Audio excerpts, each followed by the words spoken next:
গাজীপুরের ৫টি আসনের ৯৩৫টি কেন্দ্রে দায়িত্ব পালন করবেন ১৮,৫০০ আইনশৃঙ্খলা বাহিনীর সদস্য।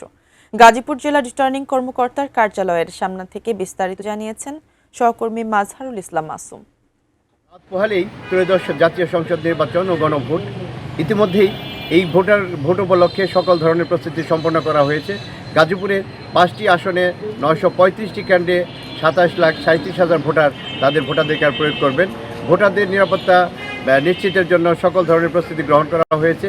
সিসি ক্যামেরা দিয়ে মনিটরিং করা হবে বলে জানিয়েছেন গাজীপুর জেলা রিটার্নিং কর্মকর্তা ও গাজীপুরের জেলা প্রশাসক মোহাম্মদ আলম হোসেন।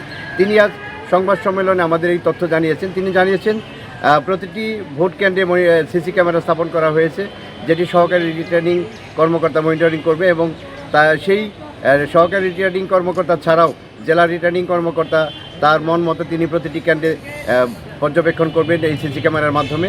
তিনি জানিয়েছেন যে শুধু সিসি ক্যামেরা নয়, ভিজিলেন্স টিমও থাকবেন সেখানে।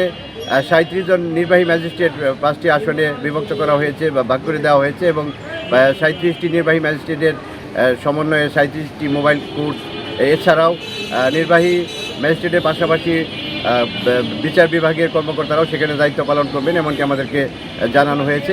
জেলা রিটার্নিং কর্মকর্তা যেটি দাবি করেছেন যে স্বচ্ছ এবং নিরপেক্ষ একটি ভোট জনগণকে উপহার দেবেন, সেই উপলক্ষে সকল ধরনের প্রস্তুতি তাদের সম্পন্ন এবং রাত পোহালেই যে ভোট, সেই ভোট কেন্দ্রে ভোটারদের স্বতঃস্ফূর্তভাবে ভোট কেন্দ্রে এসে ভোট প্রদানের জন্য তিনি আহ্বান জানিয়েছেন।